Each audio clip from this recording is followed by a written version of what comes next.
আল্লাহ বলবে এটা তোর আমল না, ও বলবে না আমার না। আল্লাহ বলবে আমি যদি প্রমাণ করিয়ে দিতে পারি এটা তোরই আমল নামা, কি হবে? সে বলবে আমি মেনে নিব। আল্লাহ বলবেন কিরামান কাতিবিন নামে আমার দুজন ফেরেশতা আছে, ওই ফেরেশতার কাছে তোর আমল নামার একটা কপি আমার রাখা আছে। ওই কপিটা রব্বুল আলামিন ব্যাকআপ ফাইল থেকে নিয়ে আসবে। পড়েন সুবহানাল্লাহ।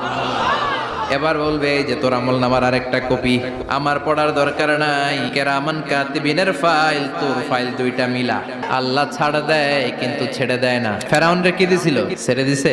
এরপরে বলবে আল্লাহ আমি করি নাই, কারণ মিছা কথা কয়ে যদি পার পাওয়া যায় লস কি তাতে? বলবে আল্লাহ আমি করি নাই। আল্লাহ বলবে আমার কাছে আরো প্রমাণ আছে, তোর মাথাটা উপরের দিকে কর, এরকম কর। আল্লাহ বলবে তোর এইখানে একটা ছোট্ট লকেট, সিম কার্ড, ডিজিটাল লকেট আমি প্রত্যেকের গলায় দিয়ে দিয়েছি। তুই দুনিয়াতে যা বলেছিস, যা করেছিস সবকিছু এই ডিজিটাল লকেট আমি তুলে দিয়েছি। ওইখান থেকে আল্লাহ প্রিন্ট আউট করে আরেকটা আমলনামা বের করবেন। এবার বলবে তিনটা মিলা, মিলাইতে থাকবে। কি আর মিলাবে?